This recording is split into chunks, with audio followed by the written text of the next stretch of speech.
Because women always want to see if they can pull you in an argument, right? They prepare arguments for weeks. They make arguments like spiders make webs, right? And he didn't say I was cute, and he had lunch without me, and he hangs out with Todd, and I hate Todd. And they set up an argument web with a bunch of points that only make sense to them, and a bunch of things you said that you don't remember you said them, but they remember you said them. They remember everything you said ever since the beginning of the relationship. All right, from humble beginnings in McAllen, Texas, he went on to appear on Last Comic Standing, Gabriel Iglesias' Stand-Up Revolution, and The Tonight Show with Jimmy Fallon. Comedian Nick Guerra joins us this morning. Thank you for having me. There's a real Todd out there that was written about. Well, really? No, do you seriously know that guy? Yeah, it was my roommate. Yeah. Or is it like every guy? No. There is a Todd, a specific Todd. We all know a Todd. Okay. We don't like Todd. By the way, banging outfit. Look at those shoes. Like those shoes? Oh my God. God. Thank you very much. Thank wow. you. Jessica Simpson, I don't know a single song that the girl sings, but I love her shoes. That is dope. Yeah, mine are just gym shoes. Yeah, hey, if you're paying attention earlier, the gym shoes is the cool thing right now in fashion. That's it. Oh, really? Yeah, I heard that from the Fashion New York. Yes, I know. you're in, my friend. Yeah, nothing's better than seeing 5 male models and being like, oh, then I'm on next? Yes, okay. All right, great. But you're wearing the right thing. Yes, I got my bellman jacket. The only difference now is the tennis shoes don't cost, $39.99. Now they're like, Exactly. Did you used to buy tennis shoes like I used to when I was little in the grocery store? They'd be on a table. No, I got these from a back-to-school sale. Oh, nice. Yeah. Nice. That's when I attack it. When you're like, okay, let me get 7 pairs for $100 get the $50 discount. And then throw tax-free weekend on top of it. Exactly. You know how it is. You got a deal. Yeah, man. I don't have any kids. I'm my kid. You say that you got your sense of humor from your mom, and what? Oh yes, she's very mean. She's sarcastic. Like my mom, when we would cry, she wouldn't like console us or anything. She'd mock us. She would just be like, "Oh, nobody loves me. Everybody hates me," right? And that's how I learned how to talk to people. It's been terrible for relationships. Yeah. But you do bad. a lot of your comedy is on relationships, so you got to laugh to keep from crying. Yes. Well, I want to express how great women are.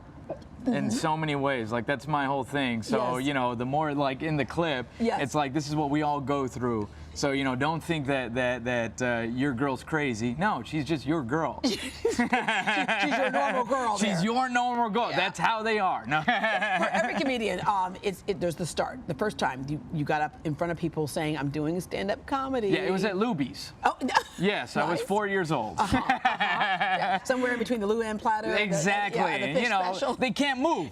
The clientele at Luby's, they can't get up and walk away that quick. So you just tell the jokes real quick at 4, boom, you're in. And you got it. Yeah, and then you start doing it professionally, which is pretty cool to get that phone call. Yes. The first time I got paid, I performed at a Mexican restaurant. I heard applause. It was sizzling fajitas. I was like, oh, I'm killing. Oh my gosh, the laugh. I love the laugh. Okay, so where did the laugh come from? Is that your real deal, or is that? That's my real deal. It is.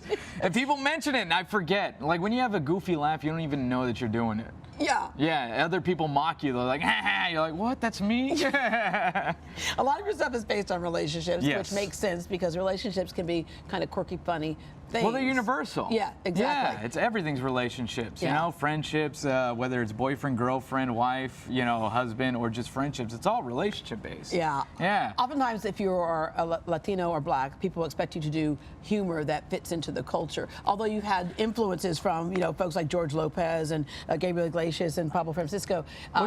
You're kind of universal in your humor. Yeah, exactly. Yeah, well, because I'm young. I'm an '80s baby that grew up with sitcoms, '80s sitcoms. Saved by the Bell, Full House, things like that. So my humor comes from that.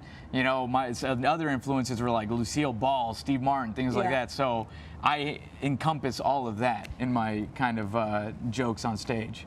Why is humor and jokes and comedians, why is it so important in our communities, especially today? Especially today? Oh, man. I think it's just because people want an escape, and I think everybody wants a good chuckle. It kind of gives you when you make someone's face hurt, then they know they've had a good day, had a good time. Yeah, when they're just like, oh my God, I was crying tears and it was so great. It's like perfect. Yeah. You release. It's the endorphins. It gets it out of you. All the pain comes out of the eyes and you're like, good. You're also a great story in that so many people are afraid to step off the curb and do what their passion really is. Yeah. And so you took a chance. You got fired from a job. I got fired. Yeah. That's how I stepped off the curb. Yeah, I didn't step off the curb. They pushed me off. They're like, "You're fired." Into, all into right. oncoming traffic, right? Yeah, it's like, let's do this. But because you took a gig in Houston, right? And they said, Yes, because I decided one day I got hired to do a weekend gig in Houston. My boss didn't want to let me go, fired me, right? Because I took it anyway. Yeah. I came, I just snuck out. You were down to your last like $300. Yeah, and I was like, I don't know how I'm gonna do this. I don't know how it's gonna go. And I remember my mentor at the time, he sat me down. He's like, do you want to pursue this? This could take years. Yeah. You know, like anywhere from 5 years to actually break even. And I was like, well, I already put 5 years into jobs I hate. Might as well put 5 years in this one. Yeah. You know? Are you the guy where you got to be careful if you're sitting in the front row?